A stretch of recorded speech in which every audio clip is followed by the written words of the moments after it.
Hello, everyone! Exclamation point.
Welcome, everybody, to the CCA Living Room. My name's Jason Silverman, and we're very grateful to have you here for a very special presentation, the Santa Fe Opera's digital premiere of the wonderful, locally created opera UnShakeable. We have the creators with us and some other wonderful people to talk about it, and we're going to watch it all together, which is especially exciting.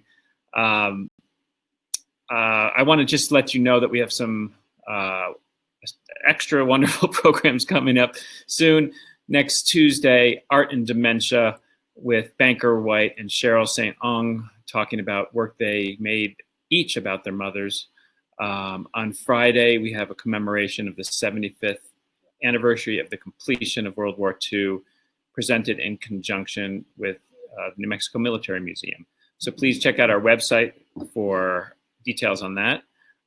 And here tonight, I'm especially grateful to be sharing this Zoom room with my friend, Andrea Fellows-Feinberg. We have been making programs here together for, I was trying to figure this out, Andrea, like 12 or 13 years. And we've done some wonderful things. The opera, in addition to being a world-class organization, is radically generous in the local community. They are always looking for ways to partner with other organizations and bringing their ingenuity and their high level of professionalism to bear. So it's been a great pleasure to work with you, Andrea. I'm going to turn it over to you now, and thank you for being here, and congratulations. Thanks, Jason. I was saying earlier today to Jason that sometimes it feels like you make something and it turns out you just get to hang out with the people that you most admire, and it's just really wonderful being here with so many of those people. And one of them is my collaborative partner on this opera, the composer of UnShakeable, Joseph Illick, who's also an accomplished pianist and conductor. He's the artistic director of the Fort Worth Opera, and for 10 years, he was the artistic and executive director of Performance Santa Fe, where many of you know him from. His encyclopedic knowledge and passion for music has kept him in very high demand also as a speaker and presenter. And KATHLEEN, who I have also known for a heck of a long time, who was the dramaturg and stage director for the world premiere of UnShakeable, has worked with the Santa Fe Opera for over 19 seasons and is the associate director of their apprentice singer program, or our apprentice singer program, and director of the Young Voices, which we created together. She has served on the faculty of the Department of Theater and Dance of the University of New Mexico since 1997, where she teaches courses in musical theater and directs. So KATHLEEN and Joe, let's start with a little bit of background about how UnShakeable came to be. And I think, KATHLEEN, that's you. It was your idea in the first place. It was my idea. It was, I was actually asked to direct Otello because it was they were expecting the 400th anniversary of Shakespeare. And I said, wow, Andrea, we should do something. We should create something for the Santa Fe Opera. And luckily, she took it to Charles McKay, who said, that's kind of soon. But yes, so thrilling.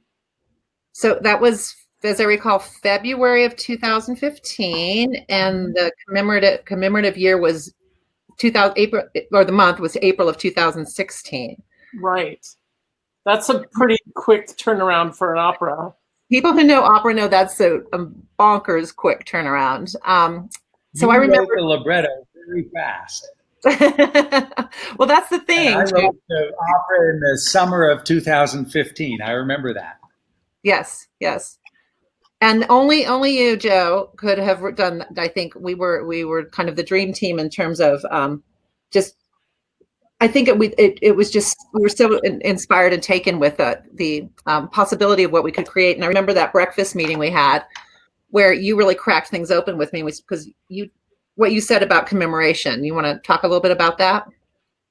I felt that we were talking about storytelling, which you and I both love. And I suppose most of us who are in opera and in theater in general love, because we tell stories and we don't ever get tired of telling stories. Shakespeare didn't either. And so as we were talking about memory, it felt like some iconic people are so part of our cultural consciousness that we take it for granted that we always have their work with us. But you opened the question, what happens if we didn't? What would it be like? And so then we get the journey of Wyatt and Meridian. So what would you like our audience today to take away from the performance this evening? Well, it was a visionary thing for you to say something about a viral pandemic, but this pandemic in the opera is a metaphor. It's not a pandemic in the sense of what we're experiencing right now. Right. And I know that was something, KATHLEEN, but that's something we were thinking, because this piece is for really audiences of all ages, and it was part of our touring program in two different springs. That's something that the younger generation, the whole idea of a dystopic future, not ironic, but is something that we were seeing a lot in literature, and we were seeing a lot in television programs, and so that was something you brought to the project as a dramaturg. It seemed like it would be very rich, and it would be a way for us to reach back to Shakespeare, but also look forward to envision a brave new world for Meridian and Wyatt. And it's a piece about connection, what connects us to each other, and the power of love and memory. One of the other things in contemplating new works for audience that I know you all know I'm a champion of is opportunities to break the fourth wall, and for the audience to have some role and relevancy beyond the very important one, which is being audience. And in this piece, we devised this wishing star chorus, and what the wishing stars are instead of having stars that make wishes for us, I mean, we make wishes on them. We have stars that make wishes for us. And Meridian and Wyatt had this thing between them that their wishing stars were twin stars, and they came up with a song of their wishing stars, and that's in the not the middle. I'd say 3/5 of the way. No, maybe three, almost to the end. The piece. Almost like 4/5. So, Joe, you're going to teach our audience, and you all can sing as loud as you want because you're in your own homes, the Wishing Star Chorus. And so, Jason, you want to put up that slide so people can see the text ahead of time? And if they want to, they can take a picture of it now. But the piece is also captioned. So if you don't capture it right now, don't worry. We got your back. I'm going to teach you all to sing this. I can tell that my video is going out most of the time, but that's just the way it is. So the 4 lines in front of you happen to be from Hamlet. Doubt thou the stars are fire, doubt that the sun doth move, doubt truth to be a liar, but never doubt I love. So that final line is actually sung twice. And I'm going to sing it for you. Or I'll tell you what, I'll sing each line, and at home you sing each line after I do it. Doubt thou the stars are fire, y'all. Doubt that the sun doth move. Doubt truth to be a liar. But never doubt I love. Doubt truth to be a liar, but never doubt I love. We're going to do the whole thing now. Doubt thou the stars are fire, doubt that the sun doth move, doubt truth to be a liar, but never doubt I love, doubt truth to be a liar, but never doubt I love.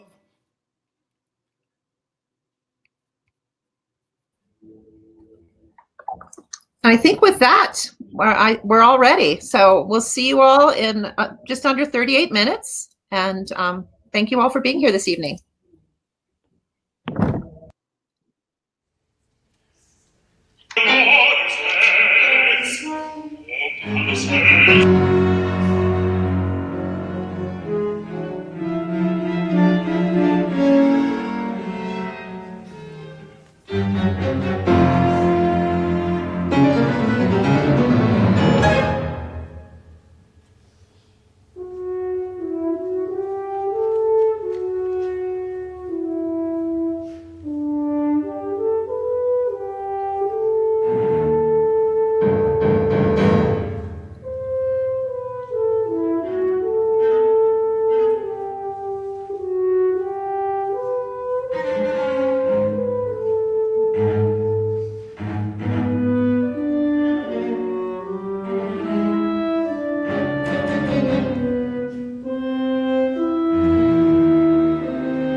Story, because I hate ghost stories. No part for me in a ghost story.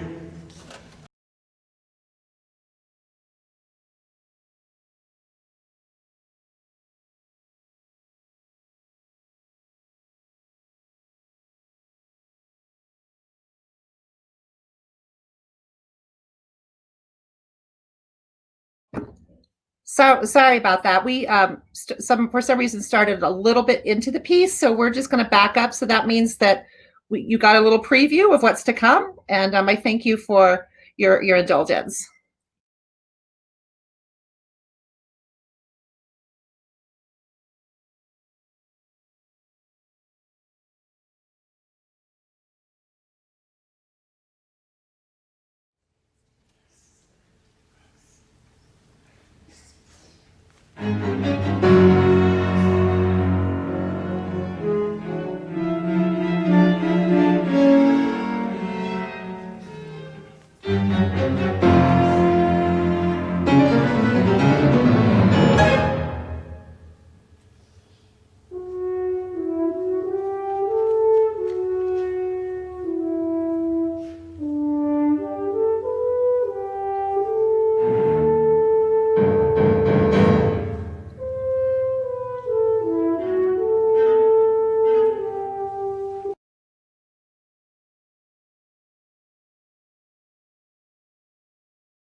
Though the treasure of experiments, tumble all together, even till destruction sicken. Answer me to what I ask you.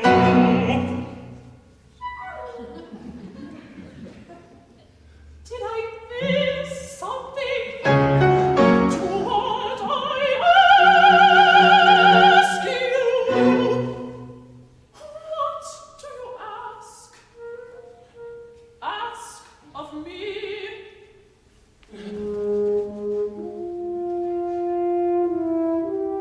You answer me. I answer with, what is it that you ask of me, as I have gamely kept on? Are different.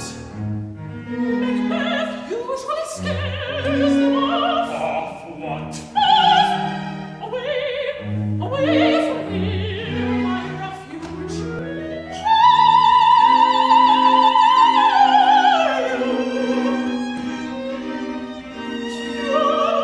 To invade my space. Our space? Your...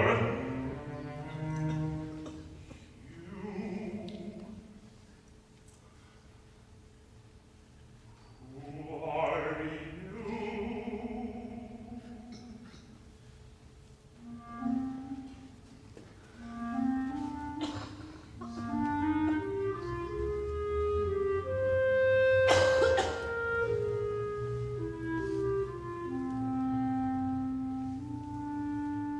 What in a name that which we call a rose by any other name would smell as sweet? I see your game. I take thee at thy word. Call me not love, and I'll be baptized. What in a name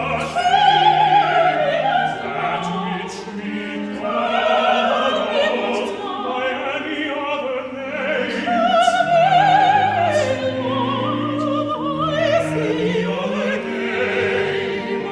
I as take thee at thy sweet?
have not yet drunk 100 words of that tongue's utterance. Yet I know the sound. Meridian.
What's your name, I hear? Well, have you heard? But something hard of hearing. They call me Meridian to talk of me. You lie in faith, though you are called plain mare, and bonny mare is sometimes bear the taste, but ne'er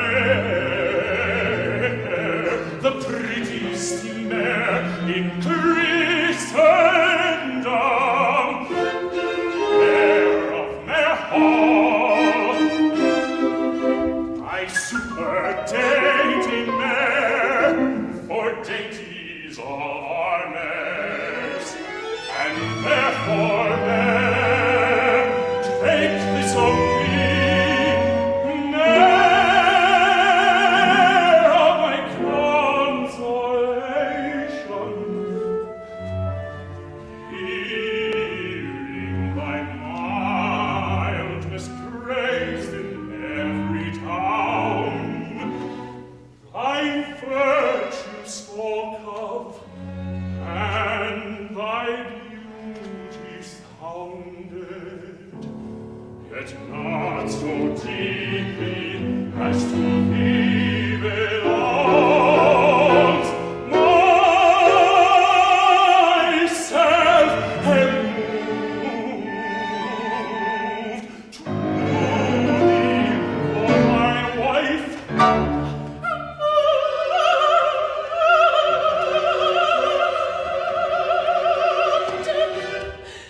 In good time. Let him that moved you here remove your hats.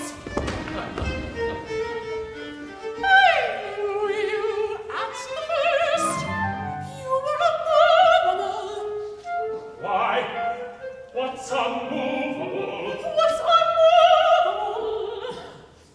A joint stool. A joint stool, thou hast hid it. Come, come, sit on me.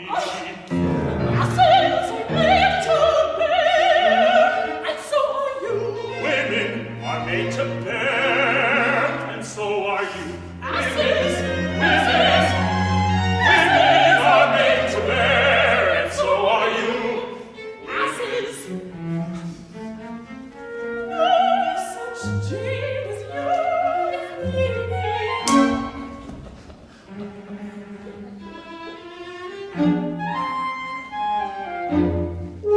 Alas, good mare, I will not burden thee, for knowing thee to be but young and light. Choice for such a swain as you to catch, and yet as heavy as my weight should be.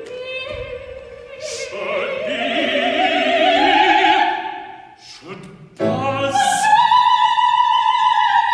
Like a buzzard. oh, slowing casual shot, but there's dainty just pause and take me.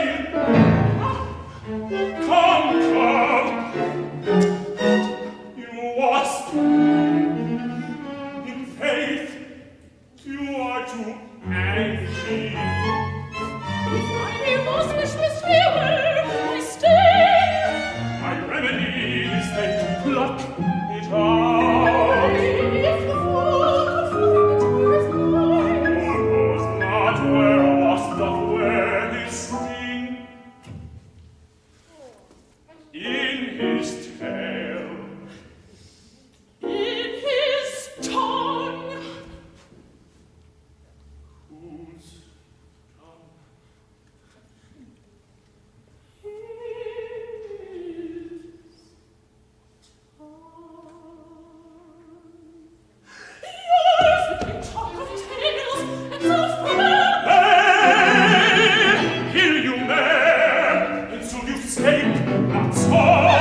the roses that fade so fast. If I could of rain, that I could well retain from the tempest of my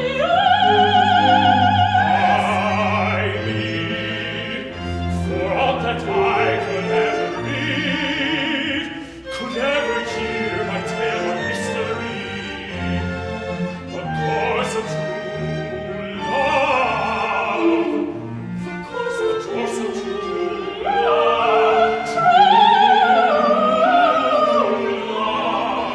never, never, never did run smooth. But either it was different in blood, too low, or else misgrafted in respect of years. Miss Grafford? Really, we are hardly Miss Grafford. Or else it stood upon the choice of friends. Miss Grafford.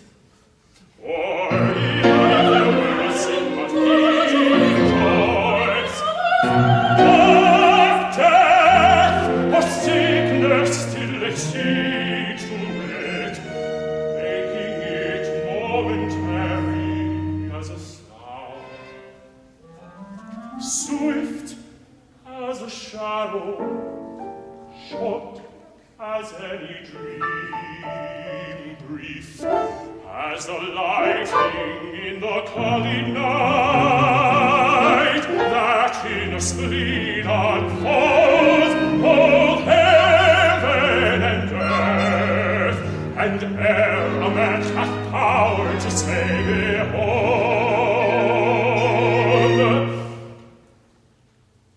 the jaws of darkness do devour it up. 'Tis quick like instant confusion. His hands as any victim destiny.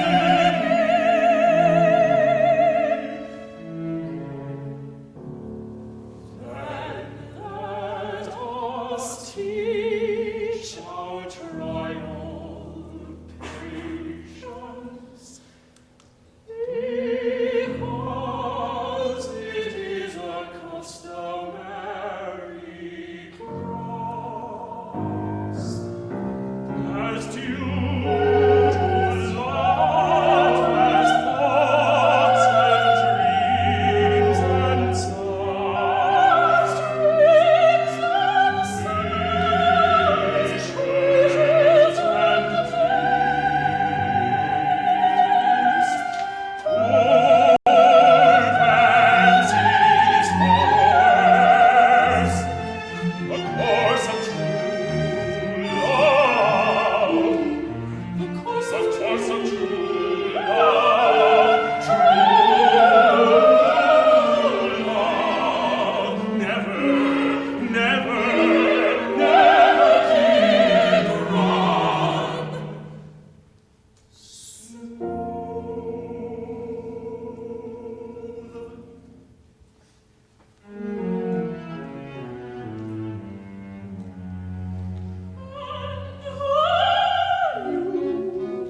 Who has the mark of those I favor?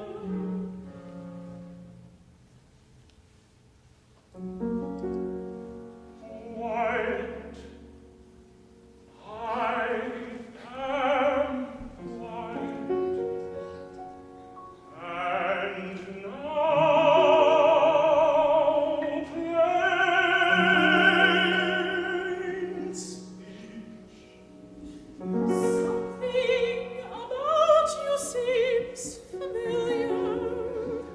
Is it my heart of gold Your heart that of I wear upon gold. my sleeve? Heart of your sleeve. It is a naked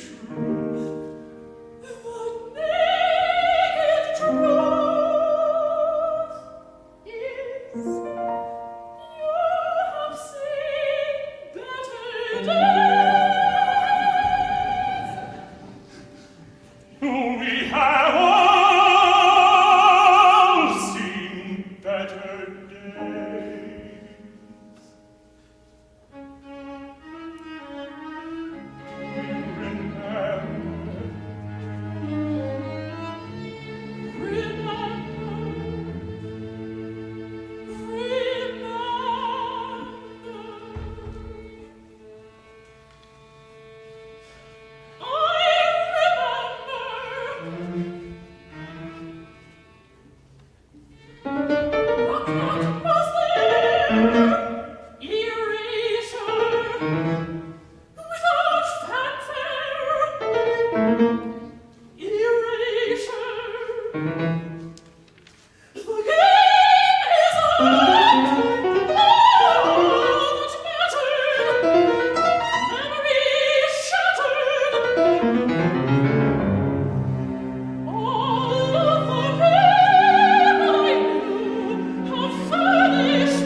piece of work, a viral pandemic, memories just out of my grasping,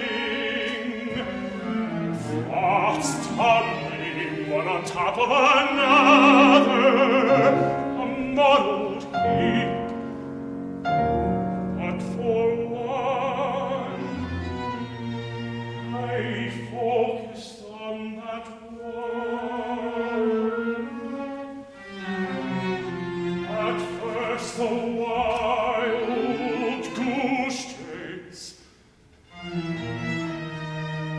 I focused on that one.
Fight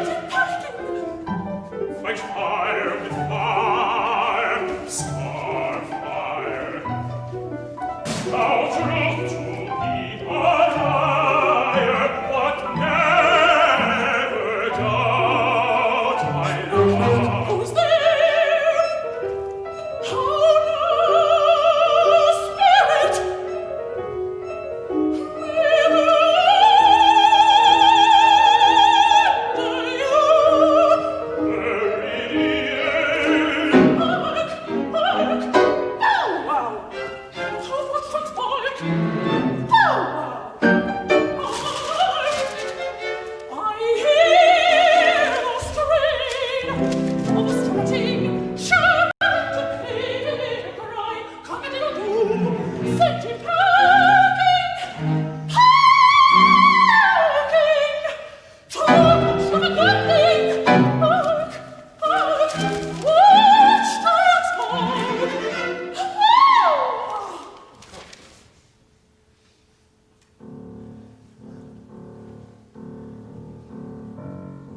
Wishing stars, I call upon the wishing stars. Doubt not, meridian.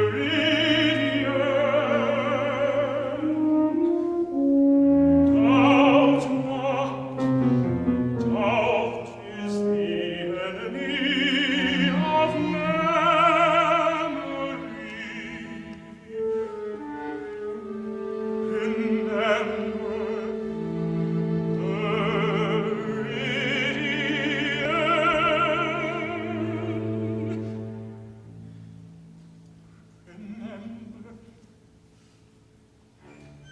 Wishing stars, I call upon the wishing stars.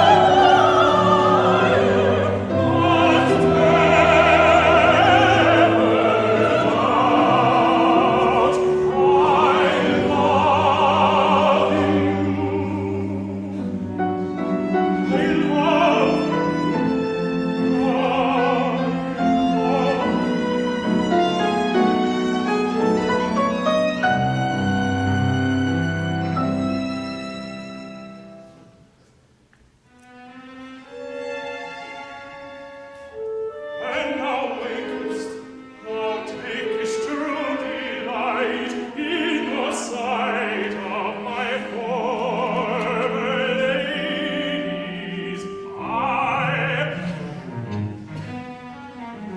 And the country proverb known, that every man shall take his own, in your waking shall be shown. Jack shall have children, naught shall go ill. A man shall have his marriage again, and all shall be well.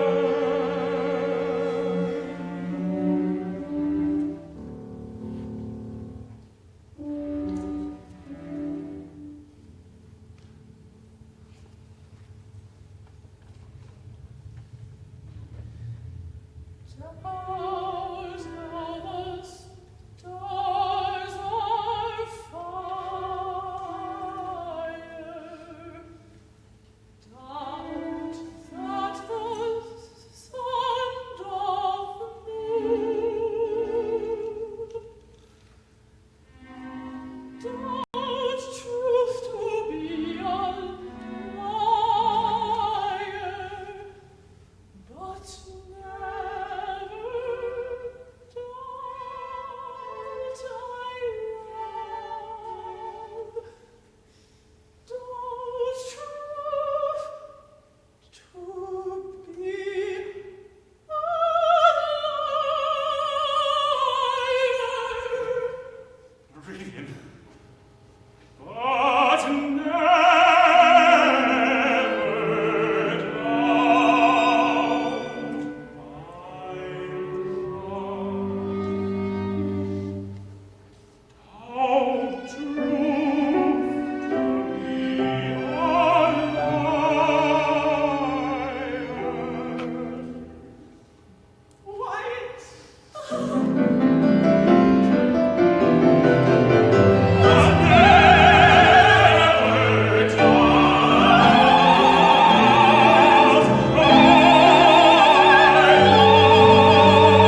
Well, hello, everybody. Welcome back. It's nice to go back in time a bit and see our 4 years younger selves.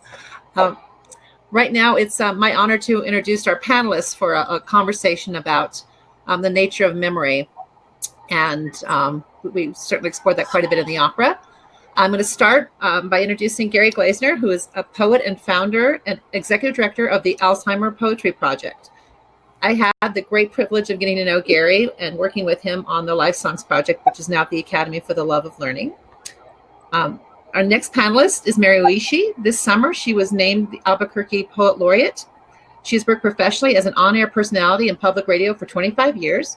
She is as much known for her work in community and social justice as her work as an artist. And I'm so pleased that she was able to join us. Our third panelist is Hakeem Bellamy, and this platform only allows for 4 people to be in the space at a time. So Hakeem will be joining us shortly because we have to have Jason with us. Hakeem is the inaugural Albuquerque Poet Laureate, is a national and regional poetry slam champion. Wearing another hat, he is the deputy director for the City of Albuquerque's Cultural Services Department and founding president of Beyond Poetry, LLC. And I'm so grateful to the 3 of you that you all just said yes when I asked to join this conversation today. So thank you for being here. And Gary, I think if you don't mind starting, just talking a little bit about your journey and deep dive into memory, and just kind of what you take from this opera and how the nature of memory in this particular telling. Yeah, so thank you very much for having me here. I'm in Brooklyn, but boy, do I feel like I can smell the pinyon pine and the green chilies roasting outside of CCA. So it was 1997, and I received a grant to do a poetry workshop at an adult day program in Northern California. And my moment of inspiration, the story I love to share, was I was sharing classic poems that the people might have learned as kids. And there was one guy, and his head was down. He wasn't participating, seemingly unaware of his surroundings. And I said the Longfellow poem, I shot an arrow into the air, and his eyes popped open, and they said, it fell to earth. I knew not where. And suddenly he was with us. And it was just this amazing moment for me as a poet and as a person to see how useful the poems could be. Now, I'm proud to say that it was in Santa Fe in 2003 that I formally founded the Alzheimer's Poetry Project. And since that time, we've done programming in 35 states and internationally in Australia, Canada, England, Germany, Poland, and South Korea. So Santa Fe, you should be with me because you guys were there at the start. Now, when I started studying poetry and writing poetry in college, I also took a class called psychobiology. So I started to learn about the brain. And these are sort of my 2 twin passions that I've held through my life, is poetry and how does the brain work. Now, Andrea, we know, and everybody who's listening, we know from the Nobel Prize winning work of Dr. Eric Kandel that memories are how they're formed at the neurological level is when new synaptic connections are made. That's when learning takes place. So if you remember anything from the show tonight, that means you've made a new synaptic connection. Now, the main technique that we use is call and response. That's where the session leader says a line of poetry and has the group say it back. Now, Andrea, would you like to try a little bit? I have a little thing to help remember the synaptic connections. Would you like to try it? Well, let's see. Yeah, of course I would. Woo, that was close. Okay, I'll say it, you say it. Here we go. Sorry. Neurotransmitters are racing through the brain. Neurotransmitters are racing through the brain. They're slipping through the synapse like a loose freight train. They're slipping through the synapse like a loose freight train. So that's my way to remember that. Now, our main technique is the call and response that we just tried, and of course, Shakespeare's words are among the most well remembered. So if I say tomorrow and tomorrow and tomorrow, many people, even in mid to late stage dementia, will say creeps in this petty place from time to time.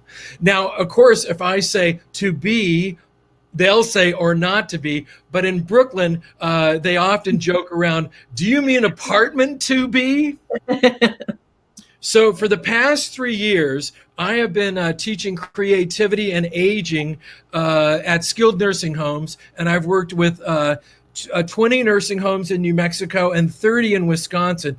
And as part of that project, we do an observational study, what they call an ethnographical observation study that we call dementia arts mapping. This is based on the work of Thomas Kitwood, who did dementia mapping back in the 70s. So what we do is we observe the sessions that are going on, or you can even observe lunch or anything. And we have a series of indicators, 25 indicators that show engagement. So for example, they are feeling distressed or laughing, feeling joy, observing, vocalizing frequency. You get the idea. Now, we do this at 5-minute increments. Now, here's the thing, Andrea. I'm so happy because I did it with UnShakeable. Oh. So I watched it and I went through. So here are some of my observations.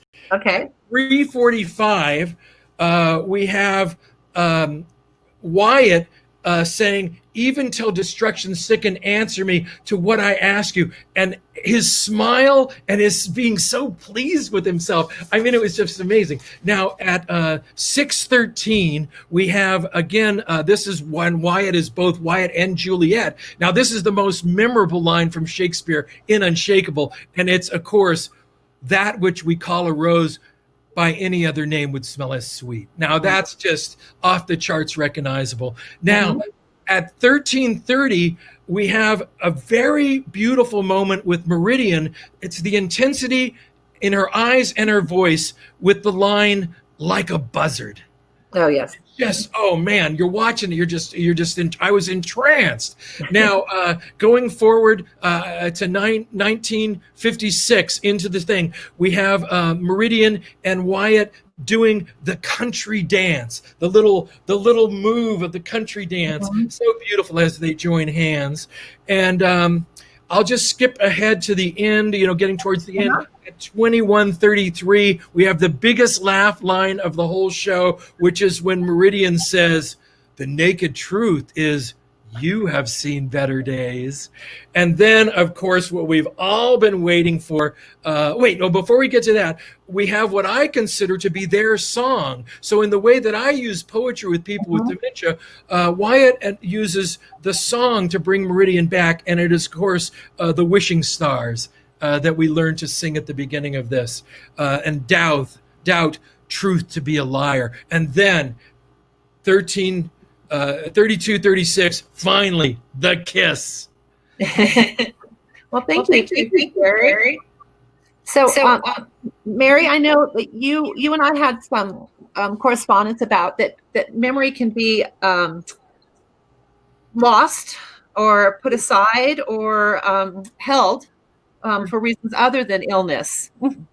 Yeah, other than illness, like in the play tonight, of course, it was Shakespeare that was retained in Meridian's memory. And I think that sometimes we do the same thing with or without a disease. I think sometimes we romanticize the past. And so we kind of delete things we don't really want to remember and encapsulate it in a story that pleases us, especially in failed relationships, for example. And then when they come, when they circle back around, as they sometimes do, it's easy to forget that, there were some times that really weren't in the story that we tell ourselves. So that's kind of one way. Another way is to be cut off culturally from your memory. And I think that actually most of Europe that happened to during the Inquisition and all the things where people were cut off from their ancestral memories. And, it's happened to me in my life because I was taken away from my mother and raised by actually people who were in the KKK. So it was a kind of a process coming back and reclaiming my heritage, and uprooting those things that were pretty destructive in what I was taught. And there's also, I think, where you can have trauma in your life and people will suppress memories because they really don't want to be able to bring those to mind.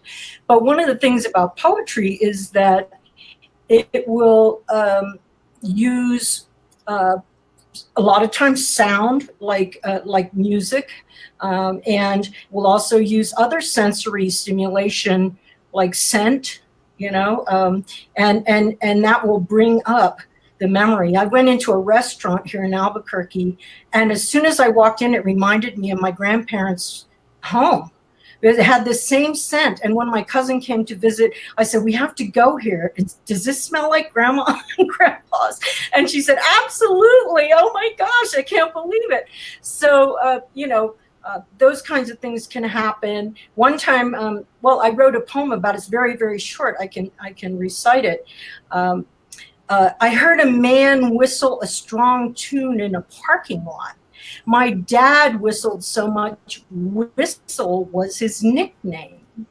Funny how you can hate your dad so intensely, you plot ways to kill him just prior to falling into adolescent sleep.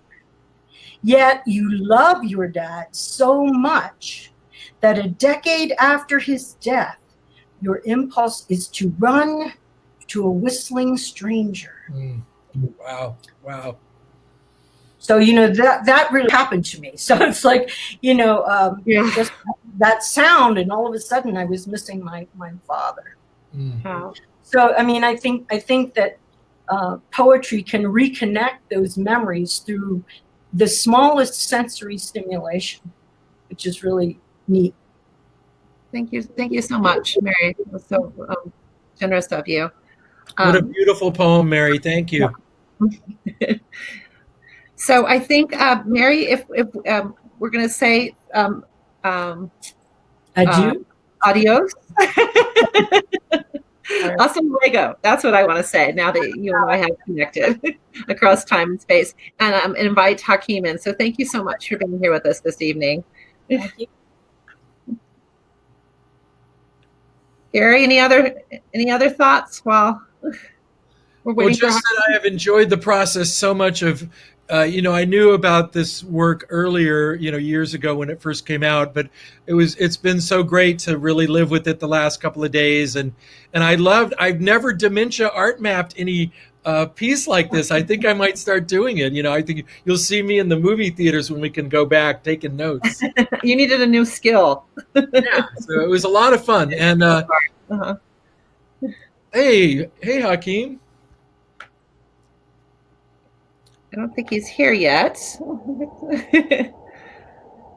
So one of the things you and I were also talking about is the nature of like the fluidity of memory, and that revisionism maybe in our current society is something that is a little more charged, but it's something we do all the time. We're constantly revising, and every time we go through a memory, we fire those synapses again and those neurotransmitters, and we actually recreate it. And it is, each time it is new, and it's not really how we think about memory, but it's kind of an interesting way, and it's scary right now to think about the gaslighting that's going on. Yeah. Hey, Hakeem. No, Hakeem appears. How you doing? How are you doing? Good to see you, Gary. It's great to see you, man. You're looking good. Thank you. Same. And Mary, all the laurels. Amazing poem for our newly minted city poet laureate. But I've been a fan for a long time. Thank you, Mary. So Hakeem, you want to talk a little bit about your connection, what this brought up for you around memory, and then the work you're doing with the city? Sure. what struck me just in listening to Gary and Mary's comments was the Isabel Allende quote, right? We write to not be forgotten. And I am, I'm a child of the 80s, 1978, but, most of what I remember is the 80s, 80 through 89. And one of my favorite movies, and it's been reinvented right now, there's movies about the Day of the Dead, right, that talk about our ancestors, and that those that you love when they pass away aren't truly gone until no one who's left living remembers them, right? And so that there's a lot of that coming out the Disney camp right now in recent years. But I think back to movies like Back to the Future, like that's where I was in pop culture, right? And that with things like time travel and how you actually change timelines and actually it's more like memory moving forward, not memory moving backwards when you don't have when certain events change, and then also how we change certain events and the difference between memory and history, right? How we the way we remember things become our own kind of facts, if you will. We were talking about, I heard you guys talking about gaslighting on the way in, and now everybody has their own set of facts, right? But your experience is real. Your experience is very real, and sometimes your experience and history aren't the same thing. They just aren't, right? But they're both real. Right. And so that was interesting to me in watching Meridian and Wyatt, get on the idea. And Gary mentioned it earlier in his comments that doubt truth to be a liar. I lost my father a year ago to dementia, to Lewy body, which is, a cousin of Alzheimer's. And it was interesting to see truths, things that he knew, that we all knew, like things that were tangible that you could touch. The name of your grandchild, the house that you live in, right, become non-truths, become abstract things, become forgettable things that didn't exist. And it's just a trip to go through that and to see how you, as our libertist, overlaid that with things that they remembered, right? They remembered. Meridian equally remembered Wyatt from some former interactions, as well as she remembered, multiple layers of lines of Shakespeare. I thought that was interesting. That was a little bit meta to me. It was their personal relationship, and then it was their relationship with the text, right? And losing pieces of both.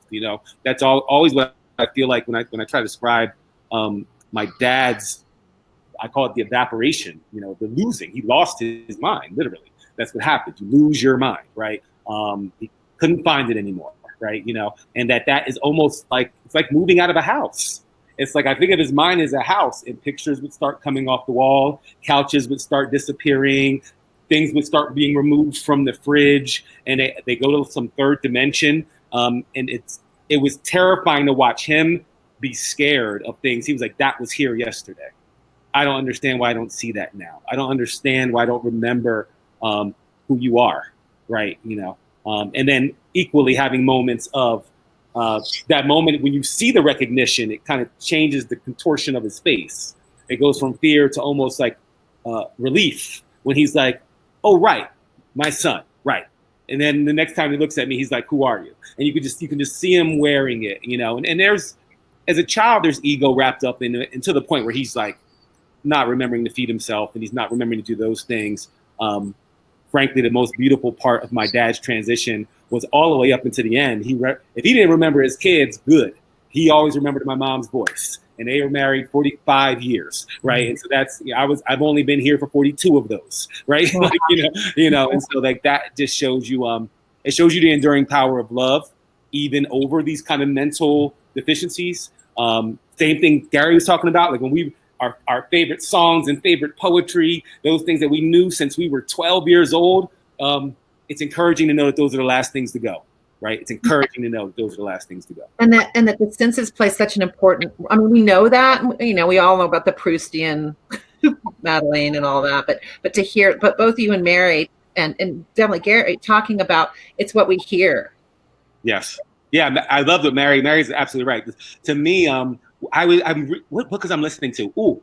So when I run, I listen to books, audiobooks. And I just finished Edwidge Danticat's Art of Death. a book I gave my mom after my partner took me to see Edwidge at the Lensing. And just finished it literally on this run right before this call. Just finished it. You know? And she says in her book, she talks a lot about the 5 stages of grief and Eliza Kubler-Ross and all that good stuff. But she also talks about sound being the last of the 5 senses to go. Oh wow! Which is also why I know. So he didn't recognize me, but he could still hear my mom. And if that's the last thing he heard, you know, screw remembering my name. like you know, that's beautiful, right? You know, beautiful. And that now we all have that. We all now hold that. Will you do me give us a gift and tell us your parents' names so we can think of them as people that aren't just my parents? Yes, they are whole people. They were before they had me. Reverend Edward Frederick Bellamy, the late Reverend Edward Frederick Bellamy, and Minister Carlise Bellamy. Shout out to my mom. Thanks, Mom. Thank you very much. Yes. Hey, Hakeem, I just want to quickly say I'm sorry that you went through that with your dad, but it sounds like you know, that you had a very good attitude about it, and you were able to go through, and especially with the connection with your mom's voice. Yeah. Thanks, Gary. And I know I've been a fan of your work since I moved out here. When I moved out here, Gary was here sometimes still. He's written about Santa Fe, but ironically, one of the first poetry books I picked up was an anthology that Gary had edited, and had no idea he was from, you know, had a relationship with New Mexico, and had the book before I came to New Mexico, and then moved out here, and everybody was like, "Hey, you got to meet Gary," and obviously we did. There's a question from the audience about. I think it's time for the one question, but it's a big one. Go ahead, Jason. The question is about the line "doubt truth to be a liar," and how that resonates with the universe flooded with alternative facts that we're living in now. Yeah. You want to take it, Hakeem? My knee-jerk answer is, if I knew the answer, I could cure some of this stuff. So I don't know. That's real. Yeah. I don't know. I don't know. As I have a this much of a background in history, also in the journalism field, and before I became a poet, and my poetry is very journalistic as well, and it's been a sad thing to watch. I would just say that it's been a sad thing to watch, like, you know, the devolution of truth, and every alternative perspective, it should not be valued equivocally, and that's kind of what our media sphere is turned into, and that's unfortunate. So. No, thanks, Hakeem. Anything else, Gary, you want to say before we do that hasta luego? That's all she wrote. Thank you. This was a lot of fun, and I loved getting to see my friends Hakeem and Mary. Well, that's why I did it. Jason and I, so anyway, it was great. Yeah, this has been really great. Thank you all. Hey, congrats to you, Andrea. Yeah. It's good to see you. It's been a long time. I know when I worked at the state, we were helping Jason put some of his content out into the world. That was my son was like when my son was born, he's 12 now. So good to see you, Jason. Hey, and let me just before we go, you know, New Mexico with the mayor of Albuquerque hiring poets, putting poets on the payroll. And, you know, with your guys' work you're doing around COVID and stuff, you know, big shout out to New Mexico for doing a really good job. Yeah, and to add that and shout out, yes, I'm a fan. I'm biased because I serve in the Keller administration. I'm a fan. I'm certainly a fan of how we, including the state, has handled the pandemic, and that's my segue to adding to what Gary just said and congratulating our newly minted state laureate. Levi Olmedo. Yes. Yeah, that's right. Yeah. First state poet. And one last shout out to the most beautiful libretto I've ever read. Aw, and you've read just the one, right? Thank you, Gary. It was fantastic, and I'm so glad. It was, I mean, Joe. I mean, what Joe did, and Kathleen, and those are Jacqueline Stucker and Jared Ott. I mean, what fabulous artists and intelligent, soulful performances. And let's not forget that kiss at the end. Well, thank you. Jason's talking. But he's on mute. I'm gonna borrow from my boss and Megan Trainer. Yo, lips are moving. Yo, lips are moving. But I can't hear you. I want to say thank you on behalf of the CCA to all of you for participating. Gary and Hakeem, it's so good to see your face. Thanks to Mary, to Kathleen, and Joe for joining us. Thank you to Andrea for all you've done for Santa Fe for all of these years. And congratulations on the broadcast of this beautiful opera, which seems like you spent years writing it, but you had to write very quickly. And it's just lovely. And I can't wait to watch it a second time. So thank you for sharing it with us. Everybody, please be safe. Hey, wait, hold on, wait. I forgot about CCA. You can go in and you get your popcorn, and they put butter, and then halfway through they put the butter again, and you put your seasonings and stuff. Oh, man. That's in New Mexico, and you don't get that in Brooklyn, Gary. You got to come back and visit us. Don't not get that in Brooklyn. Right, they're really cheap with the butter in Brooklyn. I'll tell you what. It's a very innovative procedure, so hats off to CCA. Thank you. We're still doing it exactly the way you remember all these years later. We hope to see you all again in the living room. Please support your favorite cultural organization. We need you right now, and we all need each other. And we're all on the edge right now. So please give generously, support in any way you can. Attend these events, whichever cultural organizations you love. And we will hope to see you soon again in the CCA living room. Good night. Good night.